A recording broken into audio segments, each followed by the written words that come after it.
Alright, what's up guys? Welcome to another Is It Worth Buying video. In today's video, I'll be talking on the video game Test Drive Unlimited Solar Crown. I thought Unlimited? Wait a minute. Let me just make sure cuz I feel like I'm mispronouncing or I'm missaying Test Drive Unlimited Solar Crown. Okay, there we go. All right, so I was saying it right. I was saying it right. At times, because I feel like when a video game or just anything, video game, movie, song, album, whatever, if it has like more than a few words, fam, I just know I'm going to mess up. All right, but anyways, let's overall talk on this game real quick because there are some things that I must say about this game where I feel like as the time goes on, it can get better. Right now, I will have to say it's not a strong start, but it's a start where I'm like, you know what, I can get with it. I can get with it. I can, just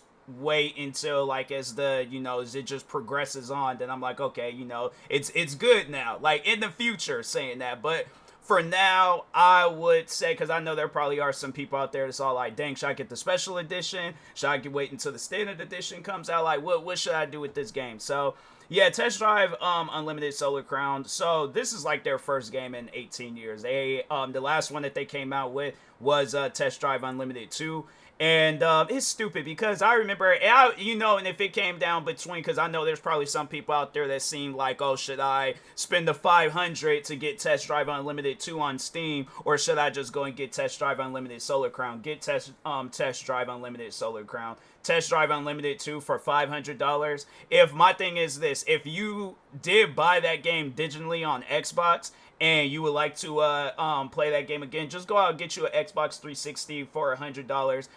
The store I guess like if you are trying to go out and buy the game, then it's like, yeah, probably try to see if you can get the game on disc at like a retro game store, but do not pay no $500 for that game. That's stupid for somebody to charge that much for it. And I ain't hearing nothing about no supply and demand either. You ain't supplying me. The thing is this, at least with Solar Crown, if you were to get like the 89, which is I think that's the most expensive version, if you were to get that right now, it's only like $89. That thing after tax is like 90 something. So, like, really, in my opinion, when it comes down to buying that, $89.99 plus tax, you get, like, I think it's like a year's worth of content, and it looked like some good content, too. But, they give you some cars, they give you some clothes, like, the game looks really nice. Like, I will say the game looks really nice, but then with this, you're just only paying for the standard edition that's $500. So I'm like, man, it ain't even worth it. So yeah, I'm like, nah, anybody charging that much for a game, I'm like, just go ahead and get the new version. You're saving yourself some money and you're getting more. But anyways, let's overall talk on Test Drive Unlimited Solar Crown. So I like the idea of the game. It's pretty much like, it's like a social racing game. But here's the thing though, this is my problem, because I know we live in a day and age where a lot of video games nowadays require internet access. It requires you to be connected online to the game servers or whatever. But it doesn't need to be like that. Like I see a lot of games doing that, and I'm like, fam, I know there's at times where there's people where it's like, let's say you might be in a situation where your Wi-Fi goes down or something, or you might not have like a strong connection. It shouldn't be a situation where I'm playing this game and then I end up getting disconnected because, like, okay, yeah, let's say my power is on, but my Wi-Fi goes down. That has happened to me before. And man, it's really messed up because it's like, I don't want to be in the middle of a race and then just out of nowhere, I just get signed out and I'm halfway through a race. It's that type of stuff where I'm like, I've played games before where that's happened to me because, like, oh, some server issues or internet issues or whatever. I don't like stuff like that. I don't like having to deal with stuff like that. So, yeah, I think it would be a good idea if they were to add an offline mode, because the game doesn't have an... So I guess, like, if that does concern you, yes, the game does not have an offline mode. So if you do want to save your money, I would recommend, if you want to play the game offline, I would personally wait until they do add an offline mode. But, yeah, I find that kind of weird. It's like, you see all these other different racing games, even Car X Street, that game just came out, but it has an offline mode. I believe, well, yeah, like none of the old Forzas, like Forza Horizon 1, 2, 3, I think 4, but it's getting ready to shut down later on this year, and 5, of course, that being the latest one. But it's like, you can still go back and play the older Forzas. Like, you don't have to be connected online to play those games. I don't know why it's like, that's like a big thing nowadays, but I'm like, bruh, there's people that still like to play off or play offline or even just play the game solo. So I think they should add, like, kind of like how whatchamacallit, well, no, because it's like they still require you to be online. Even when playing Grand Theft Auto Online, they have like that solo option and stuff. But add an offline mode. I think it would help out a lot of people where it's like, okay, I don't have to stay connected online. Like, you know, if like something were to happen, like my Wi-Fi goes down or I like have like a bad connection, like I'm still able to play the game and I don't have to worry. Because I just, it just really brings me back to when the video game the day before was out. And that was like honestly a game that I was really hyped for, but they had it where it was on some online stuff. And I'm like, okay, that's not going to work. And sure enough, it didn't. And then that's why I'm like currently right now, Test Drive Unlimited 2, I think there's a lot of issues with that game, but overall, I already had the game open. But no, let's see the reviews on Steam real quick. The reviews, mostly negative, so I'm saying, like, there are some things that you guys need to work on with this game, because I'm like, with you guys, I feel like the game overall provided a lot of content, but when it comes down, I swear I hate when opening up Steam. I'm gonna just from now on just mute the tab anytime I open up Steam. I hate when Steam does that. You open it up and then it starts playing out the trailer and then you guys are hearing like a background noise and stuff, so I'm sorry for that. But anyways, but yeah, I'd like add an offline mode, have it where the cars turn better. Oh my god, bro. I'm sitting here playing this game, right? The cars I use, so far I didn't use 2 different cars. They have it where you start off like when you, because they have it where it's like you're a part of this like racing competition, and then when you're racing in the Lamborghini, I just thought, okay, maybe it's a Lamborghini thing. Then I ended up getting a Mustang, and I'm like, okay, it's the same issue. Like, what's up with the cars barely turning? It's like, fam, I feel like that if I'm gonna test out a steering wheel controller, but with a regular controller, yeah, I probably the same thing with a steering wheel controller too. You're gonna have to like turn like you turn in a bus or something. I'm like, bruh, it shouldn't require all of my arm strength, not even that, like literally all of my body strength just to turn a car. I'm saying, like, there's at times where I'm like, okay, I don't know what car you done seen where it barely turns. Like, you sitting there driving, and then it's like the car is just, like, turning like that, and you're literally turning the whole steering wheel, and it's just barely turning and stuff. And I'm like, bro, I'm not the Titanic trying to dodge an iceberg. It's a car. It is a Mustang. It is a Lamborghini. I hope, like, as the time goes on, they fix that and they have it where it's, like, turning is just a little bit better, because, no, I'm in the middle of a race. I ended up crashing into a wall because it's like the car wasn't turning enough. I tried to pause and see if I could restart the race, and it's like, no, because it's online only.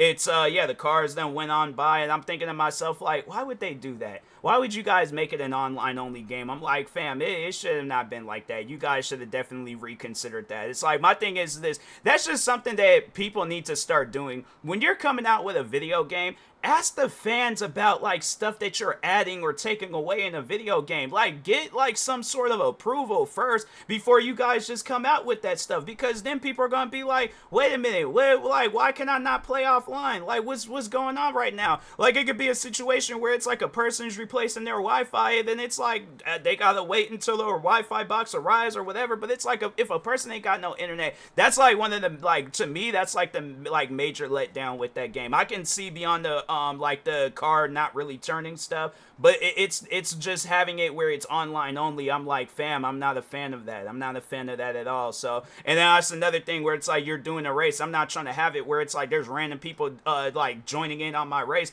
although that hasn't happened to me. But that's what I'm afraid of. That's why I'm afraid of having it where I'm playing a game that's just online only, where it's like if I'm racing, I'm not trying to have it where it's like there's somebody out there trying to interfere in my race. Or if I'm, yeah, it's like they should just have it where it's separate, offline single player story, or it's like you can race on, kind of like how Need for Speed Unbound was, where it's like they have that offline option and then they have the online option, but it's one and the same.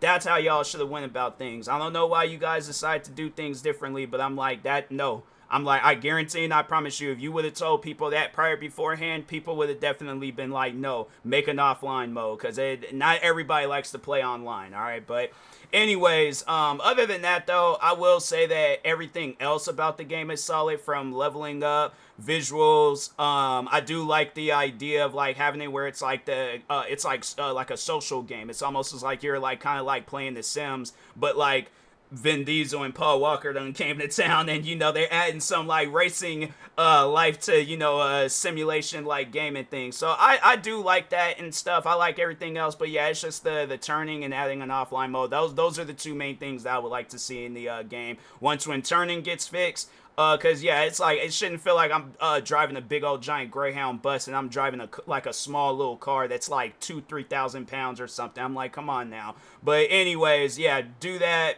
Add like an offline mode. I think the game could be heading in a good direction and stuff. But anyways, but yeah, overall though, I mean, like at the end of the day, if you guys, I would say it's like, in my opinion, it's an early access game. Like that's how I would look at Test Drive Unlimited Solar Crown. It's an early access game, although they're making it seem like, oh, it's fully released. But if this game gonna be coming out with updates after updates, it's not ready for the public. So I guess like if you guys want to support the game early, you very well can. But right now though, the game it doesn't really cost that much on Steam, at least. I think on Xbox and stuff it does cost a little bit. But anyways, Test Drive Unlimited Solar Crown. So you can pre-order the game right now. I like if you want to get one of the cheaper editions. But anyways, so on Steam you could get just the regular edition so you can pre-purchase the regular edition for $49.99. Pre-purchase the silver sharps edition for and then so those are like the clan stuff, so it's like you can but I think if you if you actually get the edition that's available now, the gold edition, you pretty much get all the DLC. So it's like, yeah, with the silver sharps edition and then the silver streets edition, sharps and streets, that's just pretty much like clans I guess you can sign up with in the game. But gold, it offers all this stuff that comes with it and stuff, and I think some extra things. So, but yeah, they shouldn't say that this game has a single player option. It's like, no, it's an online only game. But on I believe on like Xbox and PlayStation, the game is $59.99, and then the two editions, it's because it's like going based off of the like next gen stuff. So yeah, $59.99 standard. $79.99 for the silver or for the Streets and Sharps edition, and then $89.99 for the gold edition on console and stuff. But for the most part, map looks big. Looks like they got a lot of different cars in the game. Everything seems pretty simple and stuff. So I am overall a fan of it. But yeah, I just wish that they would have did some things differently about the game. But anyways, with that being said, if you do have any questions about the game, feel free to comment them down below. In the meantime, I will talk to you guys later. Thank you guys for watching. Like, subscribe if you're new to the channel, and peace.